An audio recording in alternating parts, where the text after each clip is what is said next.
आजच्या कार्यक्रमाचे अध्यक्ष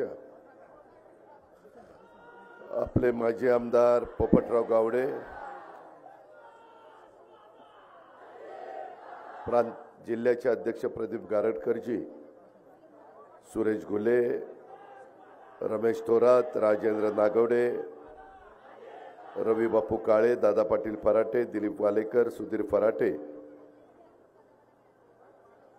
शरद कालेवार, केशरताई पवार, स्वप्नील ढमढरे, बाबासाहेब फराटे, ऋतिका जांभरे, उमेश पाटील, निखिल तांबे, वैशाली नागोडे, राजेंद्र कोरेकर, मोनिका हरगुडे, आबासाहेब पाचुनकर, समीक्षा फराटे सरपंच, सचिन गोटकुले, तज्ञिका कर्डिले, कुंडलिक शितोळे, अमित गव्हाणे, एजाज बागवान, बाळासाहेब पटतरे, राजेंद्र गव्हाणे, शशिकांत दसगुडे, श्रीनिवास गाडगे, पुंडलिक पाटील, राजेंद्र जगदाळे, आरतीताई भुजबळ, वीरधवल जगदाळे, सोपनराव गवारे, दादा पाटील धावटे, विक्की लोखंडे, शांताराम कटके, शुभम कोमणे, अर्चना कटके, नंदू पवार, अशोक कळतकर, शिवाजी दरेकर, संतोष शितोळे, दादासाहेब लोखंडे, यशवंत डबडेरे, कुसुम मांढरे, अमोल वरपे, सुदर्शन जगदाळे, सर्व माझ्या शिरूर परिसरातील, मांडवगण परिसरातील, पंचक्रोशीतील जमलेले बंधू भगिनी, कार्यकर्ते, सर्व आजी माजी पदाधिकारी, पत्रकार मित्र, ज्यांच्या पक्षप्रवेशाच्या निमित्तानं आज मी तारीख दिलेली होती. मित्रांनो, थोडं 2 दिवस झाले माझा जरा घसातनं मला व्हायरल इन्फेक्शन झालेलं असल्यामुळं माझा नेहमीसारखा आवाज येणार नाही, त्याबद्दल मी दिलगिरी व्यक्त करतो. आज मधल्या काळामध्ये दादा पाटील फराटे, सुधीर फराटे, बाबासाहेब फराटे, त्याच्यामध्ये राजेंद्र कोरेकर, ह्या सगळ्या सहकारी मित्रांनी राष्ट्रवादी काँग्रेस पक्षामध्ये प्रवेश केला आणि त्याच वेळेस मी त्यांना सांगितलेलं होतं की एक तारीख मी देईन, मांडवगण फराट्याच्या परिसरामध्ये आपण एक कार्यक्रम घ्यावा, आणि ती तारीख आज ठरली. हा कार्यक्रम झाल्यानंतर मी, पोपटराव गावडे, आम्ही सगळेजण मंचरला आज बरेच कार्यक्रम आहेत आणि तिथे एक सभा करून मी मुंबईला जाणार आहे. थोडं सकाळची वेळ दिलेली असल्यामुळं सकाळी आल्यावर थोडी आपली अडचण झाली ह्याची मला जाणीव आहे, परंतु कामाचा व्याप असल्यामुळं वेळा ॲडजस्ट कराव्या लागतात. कधी काळी सकाळी लवकर उठून पण सभेला त्या ठिकाणी यावं लागतं.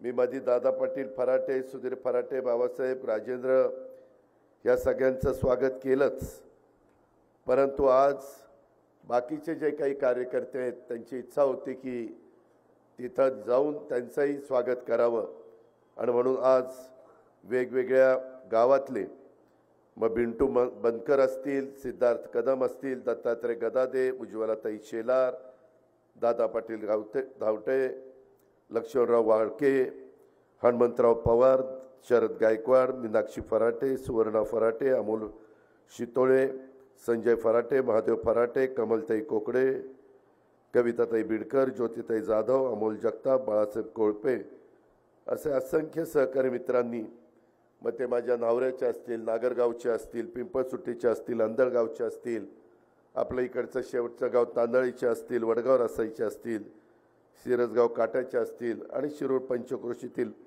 अनेक कार्यकर्त्यांनी आज राष्ट्रवादी काँग्रेस पक्षामध्ये प्रवेश केलेला आहे. मी त्यांचं देखील मनापासून स्वागत करतो. आणि मूळ असणारा राष्ट्रवादी काँग्रेस पक्ष आणि ह्यांची सगळ्यांची ताकद, ह्याच्यामध्ये निश्चितपणे आपल्याला उद्याच्या काळामध्ये राष्ट्रवादी काँग्रेसमय वातावरण आपल्या शिरूर तालुक्यामध्ये होण्याच्या करता मदत झाल्याशिवाय राहणार नाही, अशा प्रकारचा विश्वास देखील व्यक्त करतो.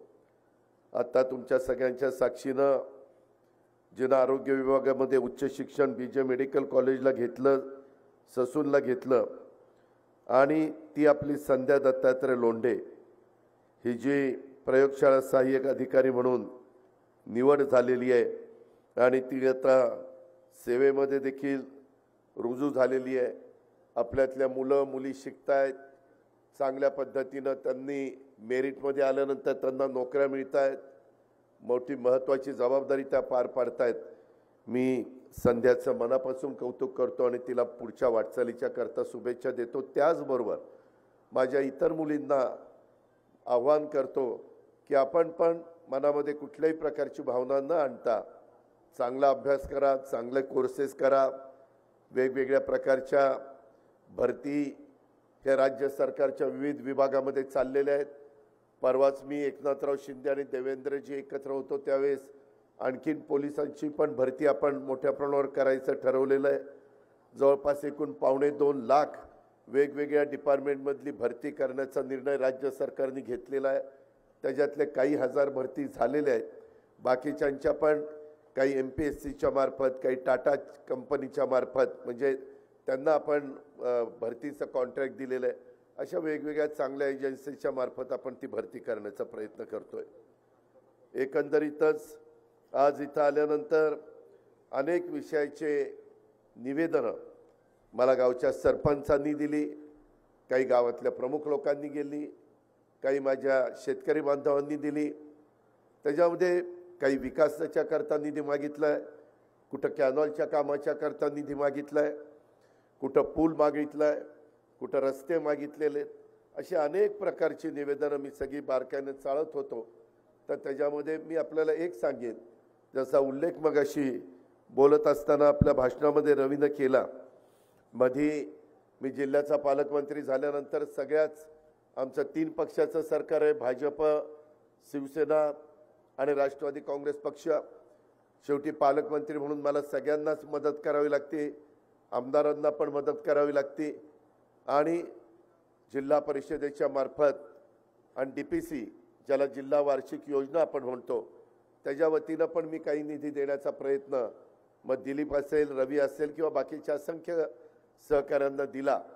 आणि पुढं 31 मार्च आता लवकरच 2-4 दिवसात 5-6 दिवसात आचारसंहिता लागेल म्हणतात, 1 आठवड्यात.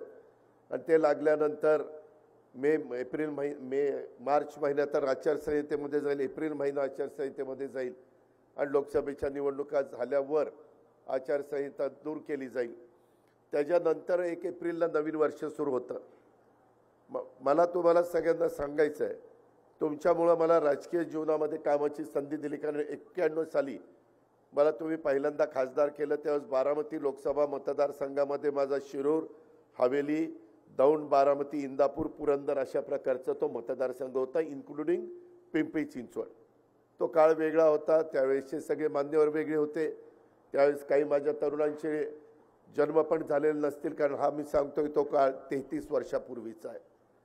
आणि खूप प्रचंड मताधिक्याने मला नौका उमेदवार असताना देखील तुम्ही पाठवलं, परंतु नंतर काही लोकसभेला परंतु काही समीकरणं बदलली. मला 6 महिन्यात राजीनामा द्यावा लागला आणि मला पुन्हा राज्याच्या राजकारणामध्ये यावं लागलं.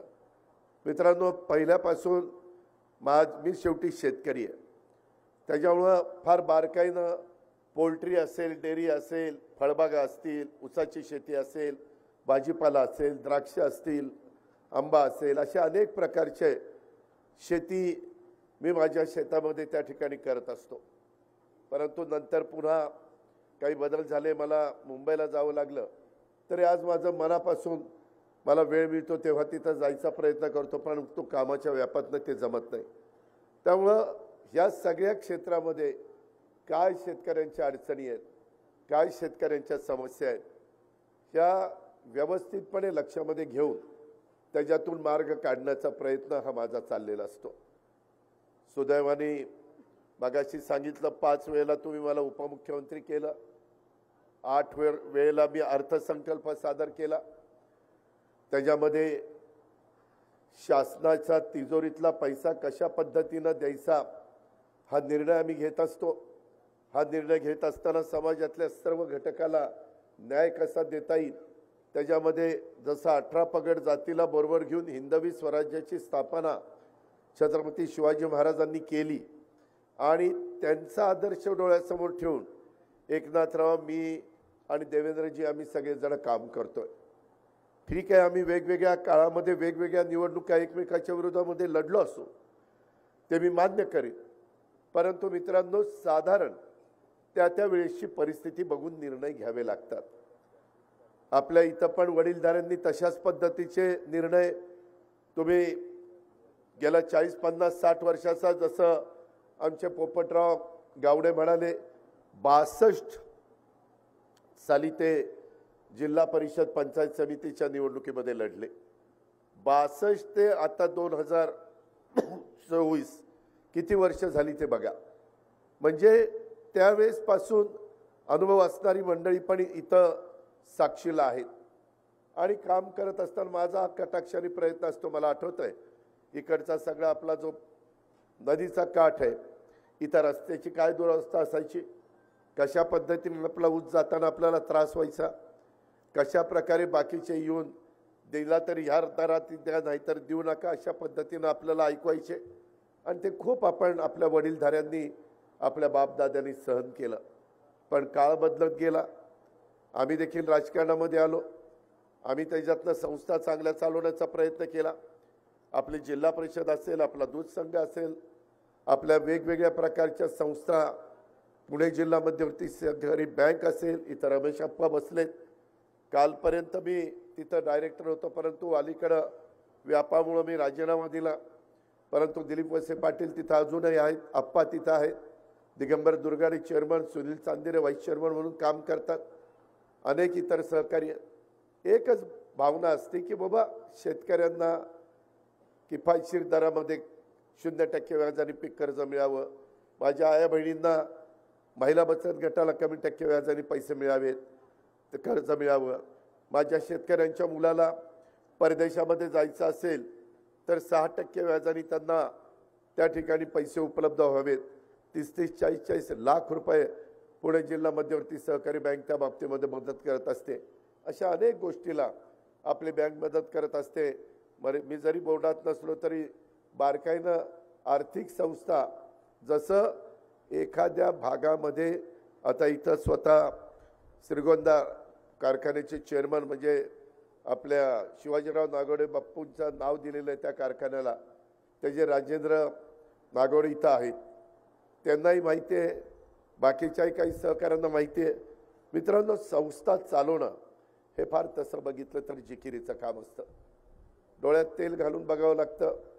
जरा दुर्लक्ष झालं तर त्याची जबरदस्त किंमत मोजावी लागते. मागं आत्ता असणारे इथे आमदार, आत्ता बँकेचे ते चेअरमन नाही तर रवीला मला वाटतं चेअरमन केलं आहे, परंतु त्याच्या संदर्भामध्ये आपल्याला राजला चेअरमन केलं आहे. त्याच्यामध्ये माझ्या माहितीप्रमाणे मी त्याला म्हणालो होतो, अरे अजून त्या मुलाचं लग्न झालं नाही, इतक्या नवख्या मुलाला चेअरमन कशाला करतो. नाही म्हणले दादा राहू द्या. म्हणलं मग चांगला सुस्थितीतला तरी कारखाना त्याच्या हातात द्यायचा. कारखाना अडचणीतला चेअरमन मुलाला केलं, बाकीचे सहकाऱ्यांना बाजूला ठेवलं आणि जे लक्ष द्यायला पाहिजे ते लक्ष दिलं नाही. आज तर मला घोडगंगा सहकारी साखर कारखान्याच्या कामगारांचं थकीत बिल. मित्रांनो, मला आठवतंय मी ज्यावेळेस तुमच्याकडं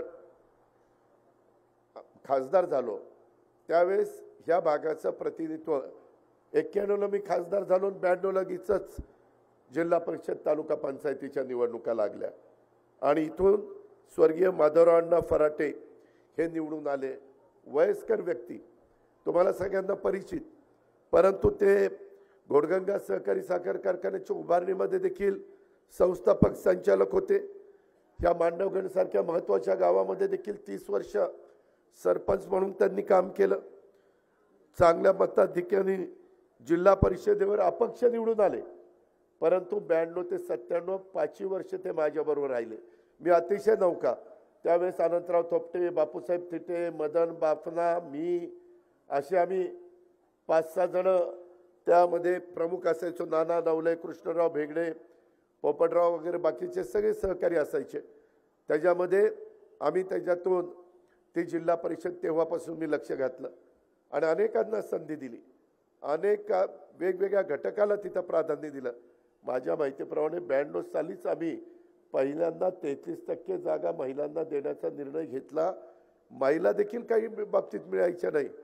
तिथं आम्हाला काही पुरुष मंडळींना आम्ही विनंती करायचो की इथं तुमच्या घरातली सून द्या, तुमची मुलगी द्या, तुम्हाला कुणाला बहीण असेल तर बहीण द्या, परंतु महिला द्या. त्यावेळेस जरा लोक बुजायचे.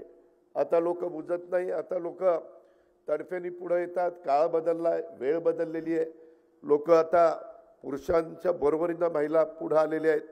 परंतु तो सगळा काळ होता आणि त्या काळामध्ये मी स्वतः माधवराव अण्णांचं काम बघितलं आणि अतिशय सतत म्हणजे फेटा, त्यांचा तो कोट, ते धोतर, त्याच्यामध्ये मला कधी कधी प्रश्न पडायचा, उन्हाळा असो पावसाळा असो, मी माधवराव अण्णांचा तोच पेहराव बघायचो आणि तसाच पोपटराव गावड्यांचा. आम्हाला उन्हाळ्यात तर एवढी उकडायचं, पण ह्यांचं जॅकेट असायचंच. मी म्हणायचो याला ह्यांना उकडत कसं नाही आहे. पण मला काहींनी सांगितलं नाही. परवा असंच आम्ही चर्चा करत होतो, देवेंद्रजी पण होते. देवेंद्रजींना म्हणलं तुम्हाला गरम होत नाही का? ते म्हणले दादा एकदा सवय झाल्यावर काय उकडत नाही किंवा काही गरम पण होत नाही. तसं पोपटरावांचं पण आहे आणि तसंच माधवराव अण्णांचं होतं. आज ते आपल्या थायात नाही, मी त्यांना भावपूर्ण श्रद्धांजली अर्पण करतो. पण तो काळ, त्यावेळेची माणसं आणि आताचा काळ आणि आताची माणसं हा फार फरक पडलेला आहे. मित्रांनो, काही जण आम्ही जे काही निर्णय घेतले, आता हा निर्णय घेत असताना कारखान्यामध्ये त्यांनी माझ्या माहितीप्रमाणे याला चेअरमन केला, चिरंजीवांना, राजला, आणि चेअरमन केल्यानंतर कारखाना ज्या पद्धतीनं बारकाईनं लक्ष द्यायला पाहिजे. मगाशी बोलत असताना रवीनं सांगितलं. मित्रांनो, तुम्ही रमेश आप्पांना विचारा, इथं आप्पा आहेत. 91ला तुम्ही खासदार करायच्या आधी मी बँकेला निवडून आलो. रमेश आप्पा आणि सुभाष कुलांनी मला सांगितलं, अजित तुला जिल्ह्याच्या राजकारणात यायचं असेल तर तू बँकेला उभा राहा. म्हणलं राव, आमच्या इथं बँकेत आम्ही कुणीच निवडून येत नाही, सतत काकडे मंडळी येतात आणि मग कसं काय तिथं पडायचंच काम आहे. ते म्हणले नाही नाही तू राहा तर उभा. आम्ही राहिलो आणि मी प्रत्येक मतदाराला भेटलो आणि मतदारांनी मला निवडून दिलं आणि त्याच्यानंतर मला जिल्ह्याच्या राजकारणात आलो. ह्यांनी सगळ्यांनी ठरवलं की अजितला म्हणले चेअरमन करूया आपण. मला बँकेतलं अबकडं पण माहीत नव्हतं, कशी मिटिंग होती, काय होती, काही माहीत नाही. आप्पा त्याच्या आधी चेअरमन होते.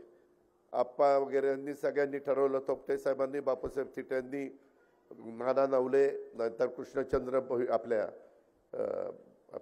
भेगडे साहेब, त्याच्यामध्ये भेगडे साहेब होते. असे सगळ्यांनी ठरवल्यावर मी तर नौखा, मी कशी बस. पण मला एक पहिल्यापासून संस्था चांगली चालवायची. माझी काही बाबतीमध्ये बदनामी केली, राज्य सहकारी बँकेच्या बद्दल बदनामी केली, माझ्यावर आरोप केले, जलसंपदा खात्यामध्ये बदनामी केली. आज देखील तुमचा पालकमंत्री म्हणून मी अनेक वर्ष, माझ्या एवढा पालकमंत्री ह्या जिल्ह्याचा कोणी झाला नसेल, इतके वर्ष मी तुमचा पालकमंत्री आहे. पण एक पैशाचा मी तुमचा कोणाचा मिंदा नाही आहे. मी पालकमंत्र्याचे जो काही निधी असतो तुम्ही कुणालाही विचारा, त्याच्यामध्ये तो निधी त्यांना देण्याचा मी प्रयत्न करत असतो. आत्ताही जी निवेदन आलेली आहेत, मी त्या सगळ्या माझ्या सरपंचांना, काही आमच्या मुली सरपंच आहेत, काही ठिकाणी आमच्या भगिनी सरपंच आहेत, काही ठिकाणी आमचे तरुण मंडळी सरपंच आहेत. मी त्यांना एवढंच सांगेन की 1 एप्रिलच्या नंतर नवीन वर्ष आहे आणि यंदाच्या वर्षी साधारण कालच्या अर्थसंकल्पामध्ये आपल्या पुणे जिल्ह्याला DPCच्या करता मी 1250 कोटी रुपये मंजूर केले. 1250 कोटी रुपये ॲव्हरेज जर काढलं तर ॲव्हरेज तर एकेका तालुक्याला 100 कोटी रुपये यायला काही अडचण नाही. शहरी भागामध्ये पुणे महानगरपालिका, पिंपरी चिंचवड महानगरपालिकेचा निधी असतो, त्यांचं बजेट मोठं आहे, त्याच्यामुळं त्यांना फार DPCचा पैसा लागतो थोडाफार, परंतु ग्रामीण भागा एवढा लागत नाही. ग्रामीण भागातले प्रश्न अनेक आहेत, अडचणी अनेक आहेत, रस्ते करायचे आहेत, समस्या अनेक आहेत. लोकांना एक काम झालं तरी पुढचं काम दुसरं कुठलं तरी तयारच असतं, त्याच्यातनं लोकांना समाधानी करायचं असतं. आणि त्याच्यामुळं हे नवीन वर्ष सुरू झाल्यावर, आचारसंहिता संपल्यावर मी याच्यामध्ये जिथं कुठं मदत करायची असेल तिथं मदत करण्याच्या करता पुढाकार घेईन. माझी विनंती आहे, मी महायुतीच्या सरकारमधला एक घटक म्हणून तुमच्या पुढे काम करतोय. माझी एवढीच अपेक्षा आहे की उद्याच्या लोकसभेच्या निवडणुकीच्या निमित्तानं आम्ही महायुतीचा उमेदवार देणार आहे. हा उमेदवार देत असताना तुमच्या इथल्या शिरूरमध्ये समस्या खूप आहेत. एक तर आपली इंडस्ट्री MIDC आहे, MIDC मध्ये देखील वेगवेगळ्या प्रकारचे प्रश्न असतात. आपल्या इथं जी नदी गेलेली आहे त्या नदीला पाण्याच्या समस्या आहेत. त्याच्यामध्ये खरं तर परवाच तुम्हाला पेपरमध्ये तुम्ही वाचलं असेल, निरा डावा कालवा, निरा उजवा कालवा, चासकमान कालवा, घोड कालवा, कुकडी कालवा, त्याच्या संदर्भामध्ये पवना, या सगळ्या 7 धरणांची मी मीटिंग घेतली. यंदा दुष्काळी वर्ष आहे, तरी देखील पाण्याचं काटकसरीनं नियोजन करून कसं पाणी देता येईल हा प्रयत्न मी केला. मित्रांनो, पाठीमागच्या काळामध्ये आम्ही ज्यावेळेस सरकारमध्ये नसतो त्यावेळेस अडचणी येतात. आत्ता पण मला श्रीनिवास घाडगे सांगत होते की दादा असं असं पाणी आम्हाला द्या. मी ताबडतोब त्या अधिकाऱ्याला फोन लावला. अधिकारी मला भेटला नाही आत्ता. मी नंतर त्याला पुन्हा माझी सभा झाल्यानंतर बोलणार आहे. त्या संदर्भात शेवटी पिकाला वेळच्या वेळेला पाणी मिळालं पाहिजे ह्याबद्दल दुमत असायचं कारण नाही. क्षेत्र प्रचंड वाढलं. आता मी हेलिकॉप्टरनी आलो तर पूर्वी मगरपट्टा, अमानोरा वगैरे तिथं ऊस असायचा. आता तिथं सगळं नागरीकरण झालं. पुढं आपण आल्यानंतर साधारण थेऊरच्या पासून पुढं आपल्याला जरा ऊस पाहायला मिळतो. आणि पुढं आल्यावर दौंड तालुका आणि शिरूर तालुक्यामध्ये प्रचंड आज ऊस त्या ठिकाणी वरनं पाहायला मिळतो. कारखाना तर बंद, कसं काय होणार? परंतु सुदैवाने आपल्या ओळखीच्यांचे आजूबाजूला कारखाने, त्याच्यामध्ये त्यांनाही आपण सांगू शकतो की बाबा वेळेत ऊस त्या ठिकाणी घेऊन जावा. त्यांचाही घास तसा बघितलं तर फार मोठा झाला आहे. आत्ताच इथं दौंड शुगरचे वीर धवल जगदाळे ते म्हणले की दादा शिरूर तालुक्यातला ह्या सगळ्या परिसरातला जवळपास 2-1 लाख टन ऊस हा दौंड कारखाना घेऊन गेलेला आहे. अजूनही त्यांची घेऊन जायची तयारी आहे. बाकीचे पण कारखाने इथं आहेत. पण शेवटी आपला स्वतःचा कष्टाने पिकवलेला ऊस हा आपल्या कारखान्याला जायच्या ऐवजी दुसऱ्या कारखान्याला जातो. ठीक आहे, ते काटा व्यवस्थित करतायत, पेमेंट करतायत. माझी तुम्हाला विनंती आहे की कुठल्याही कारखान्याला ऊस जात असताना काटा बरोबर आहे का बघा. आपल्या इथं खाजगी देखील चेक करा. खाजगी काट्यावर ऊस आपला समजा 10 टन ट्रेलर भरला किंवा डबल ट्रेलर दोन्ही मिळून 18 टन भरला तर तिथंही 18 टन बसतोय का आणखीन काही होतंय? कारण आपला ऊस आहे, त्याचं वजन पण व्यवस्थित झालं पाहिजे आणि त्याचं पेमेंट पण व्यवस्थित झालं पाहिजे. हा कटाक्षाने माझ्यासारख्या कार्यकर्त्याचा प्रयत्न असतो.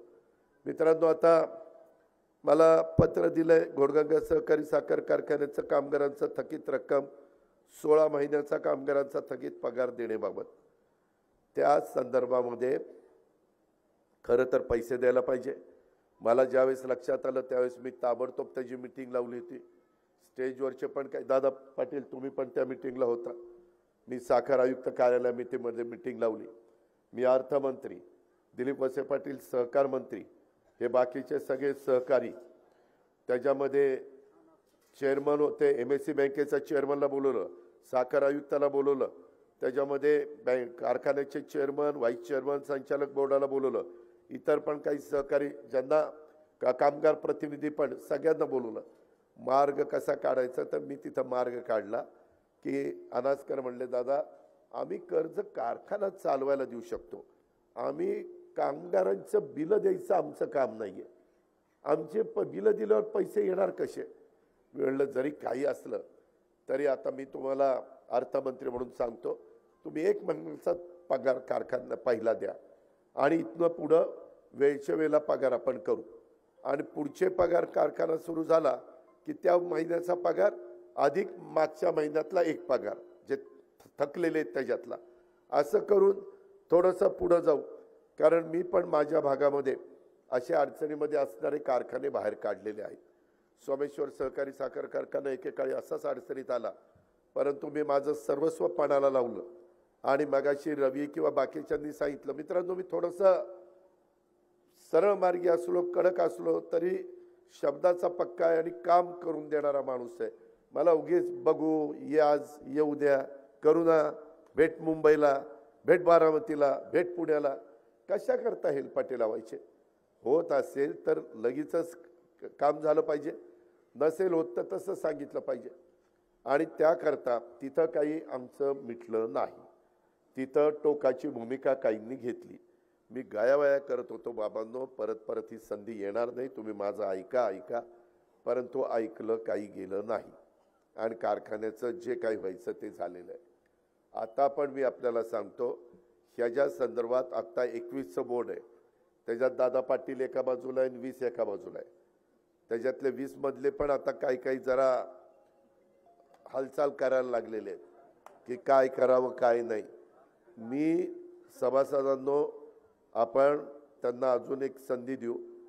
माझी त्यांना विनंती आहे की तुम्हाला जमत असेल तर करा, नसेल जमत तर सरळ सांगा ना की बाबा आम्हाला जमत नाही. आपण तिथं प्रशासक आणायचं असेल तर प्रशासक आणू शकतो, आपण तिथं चेअरमन बदलायचं असेल तर चेअरमन बदलू शकतो. ह्या संदर्भामध्ये अशा प्रकारची कारखानदारी कधी अडचण येते, केव्हा येते? दुष्काळ पडल्यानंतर, ऊसच नसल्यानंतर, क्रशिंग नाही झालं म्हणून अडचण येते, ते तोटा होतो. आपलं सगळी परिस्थिती पोषक आहे, अनुकूल आहे, आपल्याला प्रतिकूल परिस्थिती नाही आहे. ऊस प्रचंड आहे, आपल्या इथं जवळचा ऊस आहे, जेवढा गळीताला पाहिजे तेवढा त्याच्यापेक्षा जास्त आहे. फक्त काटकसरीनं व्यवस्थितपणे तिथं कारखाना चालला पाहिजे. साखर विक्री चांगल्या दरात गेली पाहिजे. कोजन सरकारच घेतं, तिथं काही प्रश्न नाही. कोजनचे पैसे वेळेत द्यायची जबाबदारी माझी राहील. त्याच्या संदर्भामध्ये डिस्लरीच्या बद्दल देखील आपल्याला जे काही प्रॉडक्ट तयार होईल त्यालाही चांगला दर पाहिजे आणि जेवढं गरजेचे तेवढा स्टाफ आणि स्टाफनी पण इमाने इतबारे आत काम केलं पाहिजे. असं केल्यानंतर हा कारखाना बाहेर त्या ठिकाणी येऊ शकतो. पण त्याकरता तुमच्या सगळ्यांचं सहकार्य पाहिजे. मीच ह्याच भागामध्ये येऊन काय काय सभा घेतल्या आणि काय काय केलं ते मला माहिती आहे आणि तेव्हा तुम्ही माझं ऐकलं. परंतु त्यावेळेस आत्ताचा इथला आमदार असा काहीतरी वेडवाकडं वागेल हे काय माझ्या स्वप्नात देखील नव्हतं आणि ते तर घडलेलं आहे. आज त्याला काय वाटतं म्हणजे मला माहिती नाही, परंतु मित्रांनो, तुम्ही मनामध्ये आता वेगळी भावना आणू नका. आता सरळ फाटी पडलेली आहे. आपण इकडच्या फाटीला आहे, ते तिकडच्या फाटीला आहे. त्याच्यामुळं काही जण म्हणतात ही कधीतरी एकत्र येतील का रे, ही ह्यांनीच आमचं निम्मगार होतंय सारखं. आणि मग हळूच दबकत मला वाटतं दादा काही होईल का, पुढं काहीतरी होईल. म्हणजे अजूनही लोकांच्या मनामध्ये तशा प्रकारची शंका आहे. मित्रांनो, मी आपल्याला स्पष्ट सांगतो, ह्या सगळ्याच्या बाबतीमध्ये मागं मीच तुमच्याकडं डॉक्टर अमोल कोल्हेंना मतदान करा अशा प्रकारची विनंती करायला यायचो. मी त्यांना दुसऱ्या पक्षातनं घेऊन माझ्या घरी नेऊन पक्षाचा प्रवेश देऊन तिकीट देऊन मी दिलीपराव वळसे पाटलांनी जबाबदारी दिलीपरावांच्यावर मी जुन्नर खेड आंबेगावची जबाबदारी टाकली होती.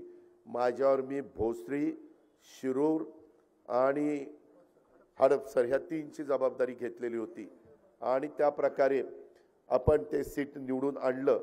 निवडून आणल्यानंतर मलाही वाटलं वक्तृत्व चांगलं आहे, दिसायला राजबिंड आहे, त्याच्यामध्ये चांगल्या पद्धतीनं काम करतील.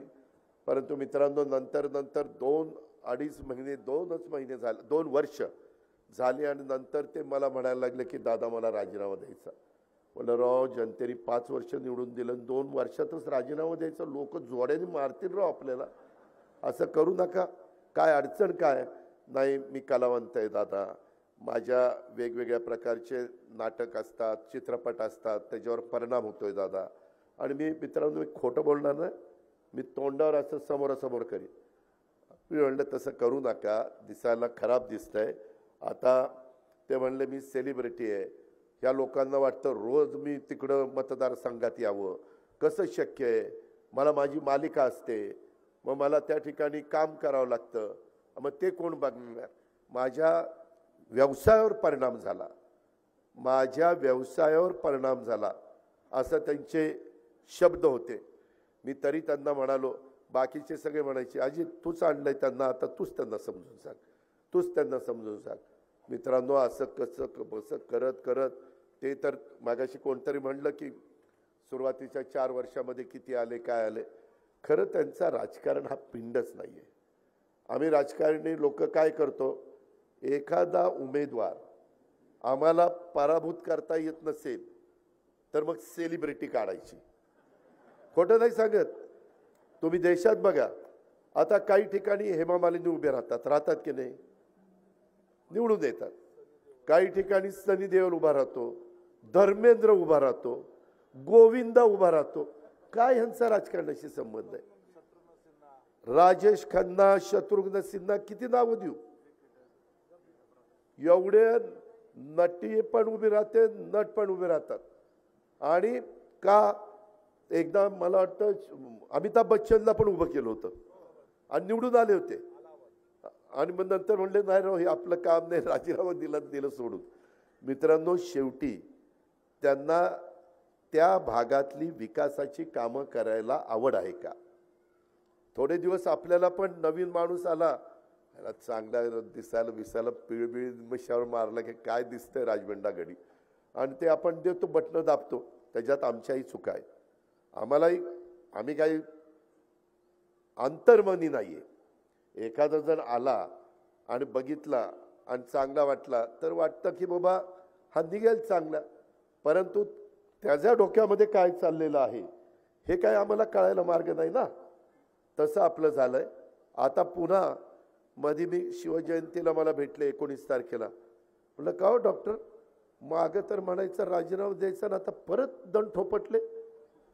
नाही म्हणले दादा, जरा वाटायला लागलं परत उभं राहू. अरे असं कसं चालेल? आपले प्रश्न सुटले पाहिजे. मित्रांनो, इतके महत्त्वाचे प्रश्न सध्या आपल्या सगळ्यांच्या समोर आवासून आहेत. रेल्वेचे प्रश्न आहेत. आत्ताच कोणीतरी बोलत असताना मला वाटतं सांगितलं त्याच्यामध्ये की दादा आमच्या इथं सुधीरने का कोणीतरी सांगितलं, दादा आमचा हा रस्ता 10 मीटर रुंदीचा करा, 7.5 का काहीतरी आहे ना, हां, तो 10 मीटरचा करा. आपल्या इथं पाण्याचा गहन प्रश्न आहे. मी ते कुकडीचं घोडचं बघतोय. दिवसेंदिवस शहरं मोठी होत आहेत. शिरूरकरांनो, मांडवगण फराटा परिसरातल्या माझ्या पंचक्रोशीतील जनते हो, आपल्या वरसगाव, पानशेत, खडकवासला, टेमघरला एवढं पाणी प्यायला चाललंय, अर्थात द्यायला पाहिजे. पूर्वी 5-5.5 TMC लागायचं, आता 20 TMC पाणी लागतंय. शेवटी ह्या सगळ्या गोष्टीचा परिणाम शेतीवर व्हायला लागलेला आहे. शेतीशिवाय तर आपल्याला पर्याय नाही. शेतीला कसा योग्य पद्धतीनं दर मिळतील. आत्ताच मोदी साहेबांनी ऊसाचे दर परत वाढवले. आत्ता मध्ये 1 महिना पण झाला नसेल, FRP वाढवली. ह्या सगळ्या गोष्टी आहेत. आणि ह्याच्यातून मी मध्ये एक विषय आणला की मुळशी धरणाची उंची वाढवायची आणि त्याच्यातनं काही पाणी साठवून ते मुळशी तालुक्याला पिण्याकरता द्यायचं. मागं भामा आसखेड हे दौंड तालुक्याला, आपल्याला माहिती आहे, हवेली आणि दौंड तालुक्याकरता भामा आसखेड केलं. मित्रांनो, आज भामा आसखेडला कॅनोल झाला नाही. सगळंच्या सगळं पाणी पिंपरी चिंचवड आणि पुण्याला प्यायला द्यावं लागलं. अख्खं धरण. विचार करा. धरणाच्या साईड तर ठराविकच आहेत. मी आता हा विचार करतोय की पलीकडे पडणारं पावसाचं पाणी ते कुठं असे बांध घालायचे आणि ते अलीकडे वळून आपल्या इकडं पश्चिमेचं पाणी पूर्वेकडे आणायचं. अशा प्रकारचा प्रयत्न आमचा त्या ठिकाणी चाललेला आहे. ह्या अशा अनेक बाबी आहेत. आणि म्हणून मित्रांनो, आम्ही गेले 30-32 वर्ष काम करतोय. काही जण ज्यांनी हा सगळा पाया रचलाय त्यांची भूमिका वेगळी आहे. आम्ही त्याच्यावर कळस चढवण्याचं काम केलेलं आहे. गेले 30-32 वर्ष मी पण गप्प बसलेलो नाहीये. मी तुम्हाला सांगू इच्छितो की कामच करण्याचा प्रयत्न केला. आज इथं निवेदन देताना ज्या शेतकऱ्यांना 50,000 रुपये प्रोत्साहन राहिलेले ते लवकरात लवकर मिळावं, ह्या बजेटमध्ये त्याची तरतूद केलेली ते तुम्हाला मिळेल. वेगवेगळ्या पद्धतीनं काही निधी मिळावा, चौपाटी इथं करावी, घाट करावा वगैरे बरंच काय दिलेलं आहे. आमचा जिव्हाळ्याचा प्रश्न, तुमचा जिव्हाळ्याचा प्रश्न आहे तो म्हणजे घोडगंगा सहकारी साखर कारखाना. माझा चॅलेंज आहे, आम्ही सोडून दुसरं कुणाचाही त्यांनी कोण मायेचा लाल उभा राहावा आणि त्याने सांगावं की मी कारखाना चालू करून दाखवतो. कुणाचा घास नाहीये. कारण जे 25 वर्ष होते त्यांनी स्वतःचा खाजगी कारखाना चांगला चालवलाय, पण तुमचा कारखाना मातीत घातला. हे झालंय की नाही? तुम्ही म्हणाल दादा तुम्हीच यायचं, त्याला मत द्या, त्याला मत द्या, कारखाना त्याला द्या, कारखाना त्याला द्या. त्यावेळेस दादा पाटलाच्या पॅनलला तुम्ही मदत केली असती तर ती चेअरमन झाला असता. झालं ना, चूक झाली ना माझी, मी कबूल करतो ना. मला काय माहिती की नंतर असा दिवटापणा दाखवेल. म्हणजे जे आहे ते आहे, परंतु तरी देखील दुरुस्त करण्याची ताकद फक्त आपल्यातच आहे, एवढाही मी दावा करतो. का तर अर्थ मंत्रालय माझ्याकडे, सहकार खातं आमच्या दिलीप वळसे पाटलाकडे, सहकार खात्याची परवानगी लागते ते दिलीपरावांकडनं घेऊ, अर्थ विभागाची परवानगी लागते ते कोण अजित पवार आहे त्याला सांगून त्याला करायला लावू, आणि मुख्यमंत्री आणि उपमुख्यमंत्र्यांची पण मदत लागते. शेवटी विकास कामाला एकनाथराव शिंदे देवेंद्र फडणवीस कधी विरोध करतच नाही, ते मदतच करत असतात. आज देखील अनेक कारखान्यांना आम्ही तशा पद्धतीनं मदत केलेली, ही बाब देखील आपण लक्षामध्ये घ्या. आणि म्हणून जसं हे कारखान्याचं सांगतोय तसं लोकसभेच्या पण अजून जागा वाटप आमच्या महायुतीच्या झाले नाही, लवकरच होतील. परंतु मित्रांनो, त्या जागा वाटप झाल्यानंतर मी माणसातला माणूस लोकसभेचा उमेदवार म्हणून महायुतीचा मुख्यमंत्री उपमुख्यमंत्र्यांच्या चर्चा करून त्या ठिकाणी देईल. त्यावेळेस मात्र तुम्ही सगळ्यांनी एका जीवानी त्याच्या पाठीशी उभं राहिलं पाहिजे, अशी माझी शिरूरकरांना आग्रहाची त्या ठिकाणी विनंती आहे. आणि आम्ही अनेक महत्त्वाच्या बाबी त्या बाबतीमध्ये करतोय. मी यंदाचा अर्थसंकल्प सादर करत असताना छत्रपती संभाजी महाराजांचं स्मारक माझ्या खूप दिवस मनात होतं. आपलं वडू आणि तुळापूर इथं चांगलं स्मारक करायचं. 350 कोटी रुपये मंजूर केले. कशाला म्हणतात 350? मागं काही जण जिल्हा परिषदेमध्ये थोडाफार खर्च करायचे, पण ते तेवढ्या पुरता असायचं. आता इतकं सुंदर ते केलेलं आहे की पुढं पिढ्यानपिढ्या छत्रपती संभाजी महाराजांचा आदर्श, त्यांचा इतिहास, हा जाज्वल्य पद्धतीचा इतिहास, शौर्याचा इतिहास हा आमच्या तरुण पिढीच्या समोर राहिला पाहिजे. तिथं घाट पण, तिथं आपलं संगम आहे, त्या संगमावर पण खूप चांगल्या पद्धतीने घाट वगैरे केलेला आहे. परवा कुणी आला असेल तर त्यांनी तो प्लॅन बघितला असेल. मी परवाच बारामतीला बोलताना बोललो, करायचं तर नंबर 1च काम करायचं, नाही तर त्या भानगडीतच पडायचं नाही. अशा पद्धतीनं आपण तुळापूरला आणि वडूला महाराजांची एक भव्य दिव्य स्मारक करतोय. लहुजी वस्ताद साळवे स्मारक, ह्याला पैसे कुणी देत नव्हतं. मित्रांनो, मी 86 कोटी रुपये बजेटमध्ये तरतूद केली आणि तिथली जागा 5-5.5 एकर घेतली.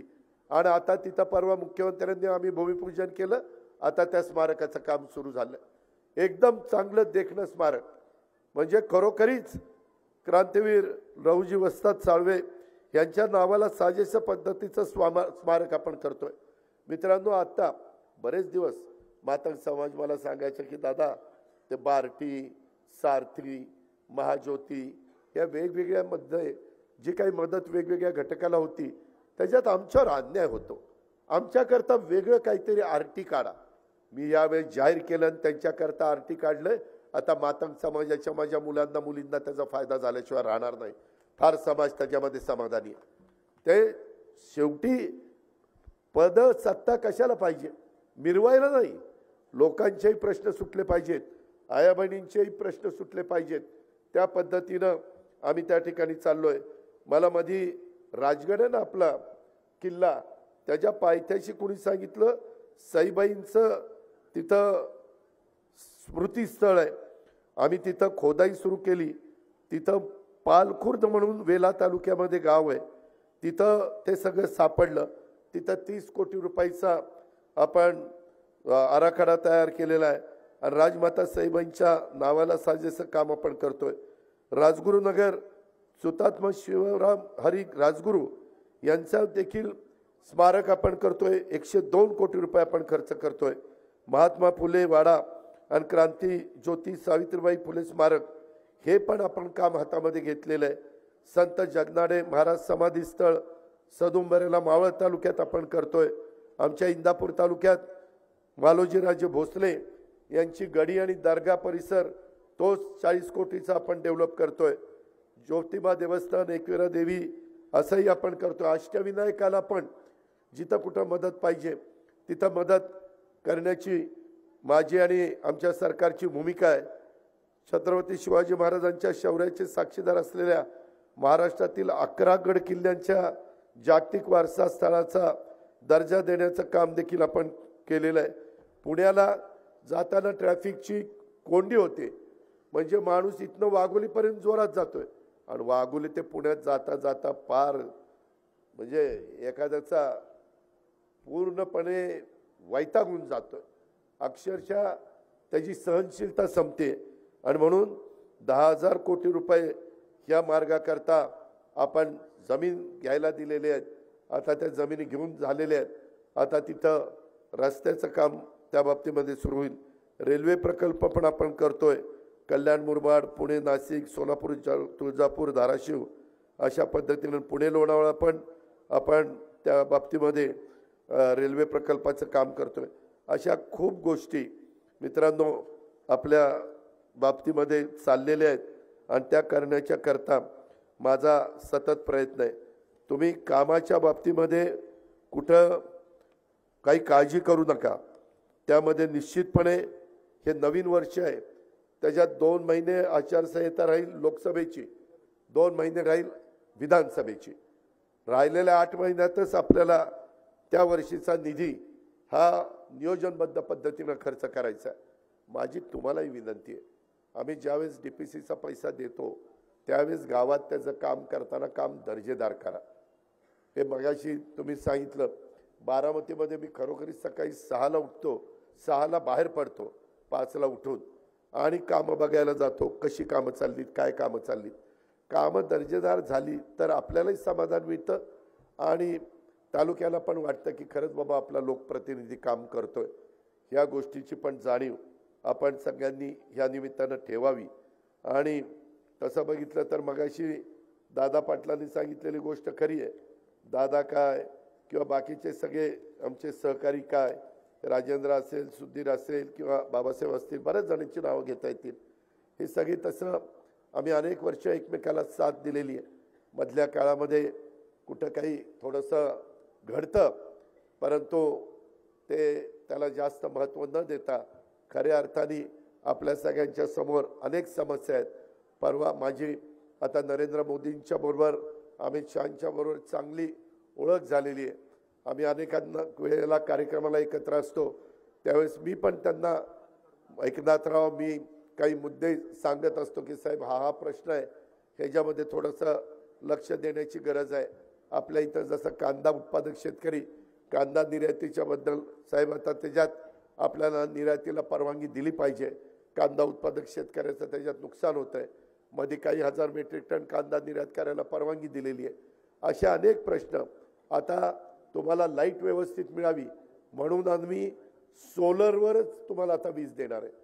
8.5 लाख पंप आम्ही सोलरवर द्यायचा निर्णय घेतला आहे. काय होतं आहे, तुम्हाला दिवसा लाईट निम्मे दिवस मिळतील, रात्री निम्मे दिवस मिळते.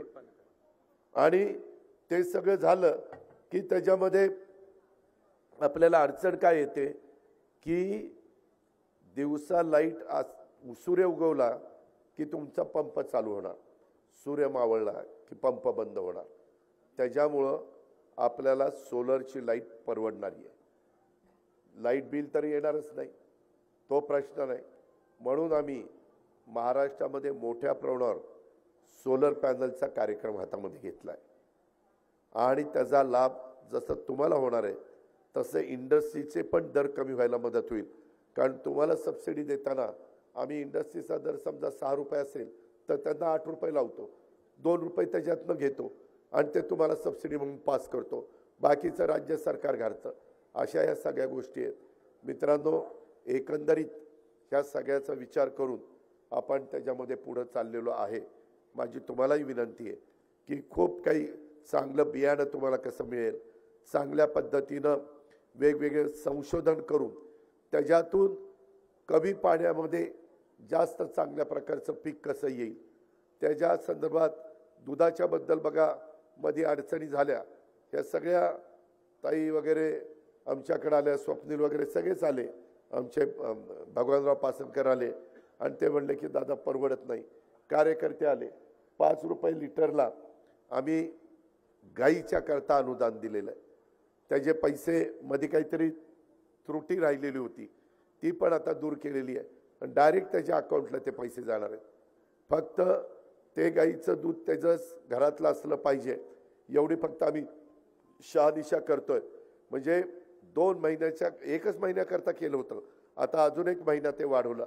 का तर दुधाचे दर अजून कमी आहेत. जिथं जिथं माझा शेतकरी अडचणी येईल, मध्ये धानाच्या उत्पादक शेतकऱ्याला तिकडं मदत केली, इकडं काही फळबागा अडचणीत आल्या, वादळी वारं आलं, गारपीट झाली, तिथं आम्ही शेतकऱ्याला मदत करतो. मदत पुनर्वसन खातं राष्ट्रवादी काँग्रेस पक्षाच्याकडेच आहे. अशा प्रकारे ज्या ज्या बाबतीमध्ये आपल्याला शेतकऱ्यांना मदत करणं गरजेचं आहे. आरोग्याच्या बाबतीत आम्ही खूप लक्ष घातलं आहे. आता तुमचा विमा आम्ही उतरवतो आणि 5 लाखापर्यंत तुमचा औषध पाण्याचा खर्च राज्य सरकार त्या विमा कंपनीच्या मार्फत करण्याचं काम करते. अशा खूप काही योजना आहेत. योजना तर इतक्या वेगवेगळ्या प्रकारच्या आहेत की त्या योजना माझ्या शेवटच्या माणसाच्या पर्यंत लाभ कसा मिळवून द्यायचा अशा प्रकारचा प्रयत्न आमचा आहे. मी पुन्हा सांगतो की उद्याच्या लोकसभेच्या निवडणुकीच्या निमित्तानं कदाचित डॉक्टर कोल्हे म्हणतील हा त्यावेळेस मी दादांना तसं म्हणलं होतं आणि त्याच्यामुळं दादांनी सांगितलेलं बरोबर आहे, पण आता मात्र मी काम करायचं ठरवलं. अजिबात नाही. आत्ता पण जोरात वेगवेगळ्या ठिकाणी त्यांना ज्या जागा लढवायच्यात ना तिथं 3-3, 4-4 दिवस ते प्रयोग त्यांचा चाललेला आहे. 3-3, 4-4 दिवस आणि त्याच्यातून एक वातावरण निर्मिती चाललेली आहे. मित्रांनो, ते तात्पुरती आहे. आपल्याला तर महाराजांचा इतिहास वगैरे सगळ्या गोष्टी माहिती आहेत. आता मात्र तसं करून चालणार नाही. शेवटी मी आपल्याला जाता जाता मांडवगड फराट्याच्या माझ्या जनतेला, शिरूरकरांना सांगतो की आता देशाची हवा ही मोदींच्या बाजूची आहे. ही वस्तुस्थिती आहे.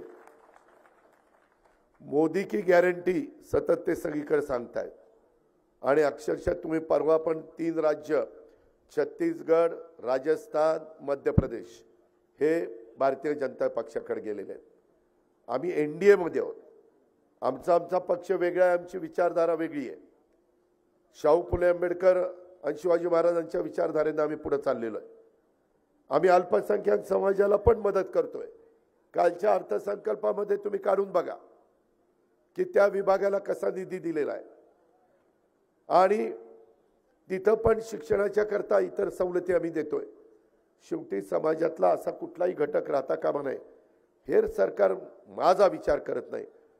त्याकरता आपल्याला केंद्रात ज्यांचं सरकार येणार आहे त्यांच्या विचाराचा खासदार गेला तर आपल्याला कामं व्हायला मदत होणार आहे. विरोधी पक्षाचा खासदार गेला की नुसताच तलवार काढतो, नुसताच तिथं लढवत बसतोय, त्याचा काय उपयोग आहे? ते सरळ म्हणतात काय आमचं तिथं चालत नाही. आता परवा पण कुणीतरी मगाशी इथं काढलं, काल का परवा का नाही परवा मी काल अमरावतीला होतो, तर त्याच्यामध्ये मला कानात सांगितलं दादा निलेश लंकेच्या मतदारसंघामध्ये माझं संध्याकाळी नाटक आहे आणि मी त्यात जातो. तो उठला की अशोक पण उठला, पुढं अमोल मागा अशोक, निघाली जोड. म्हणलं अरे थांबा, कार्यक्रम होईपर्यंत थांबा. छत्रपती संभाजीराजांच्यामुळं तुम्हाला ओळख झालेली आहे आणि मध्येच सोडून जायचं आहे.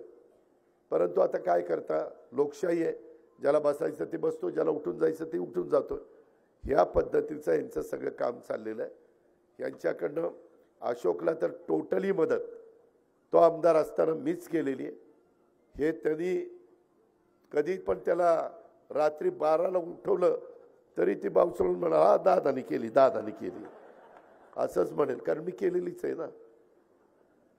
त्यामुळं मी इथून पुढं पण तुम्हाला मदत करत राहील. तुम्ही काळजी करू नका. सुदैवाने अर्थ मंत्रालय आपल्याकडे आहे. तुम्ही फक्त एका जीवानी जशी 91 साली मला साथ दिली आणि त्याच्यानंतरच्याही काळामध्ये सातत्याने साथ देत आलेला आहे.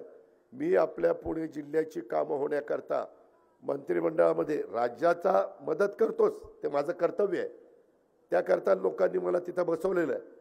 परंतु त्याचबरोबर आपल्या जिल्ह्याला पण कसा निधी मिळेल आणि आपल्या जिल्ह्यातली कामं कशी होतील, तुमच्या इथली पंचायत समिती घ्या, तुमच्या इथलं नगरपालिकेचं कार्यालय घ्या, तुमच्या इथं प्रशासकीय इमारत घ्या, कुठल्याही इमारती घ्या, ह्या सगळ्या माझ्या काळातच मी तुम्हाला करून दिलेल्या आहेत।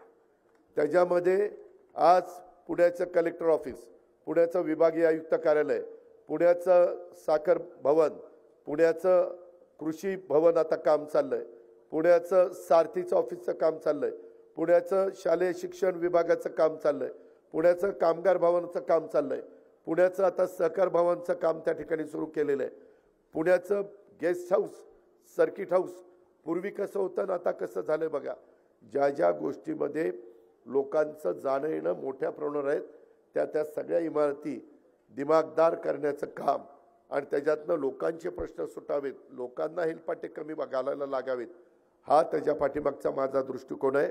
मला आता दुसरं काही नकोय। ह्याच्यातून केंद्रामध्ये मोदी साहेबांनी जागतिक पातळीवर आपल्या भारताचं नाव हे वरच्या क्रमांकावर नेलेलं आहे। आपल्याला अर्थव्यवस्था बळकट करायची, अर्थव्यवस्था बळकट झाल्यानंतर परदेशी गुंतवणूक येते, परराज्यातली गुंतवणूक येते, परजिल्ह्यातली गुंतवणूक येते, त्याच्यातनं रोजगार मिळतो, पर्यटनाला चालना द्यायची, त्याच्यातनं रोजगार त्या ठिकाणी निर्माण होतो।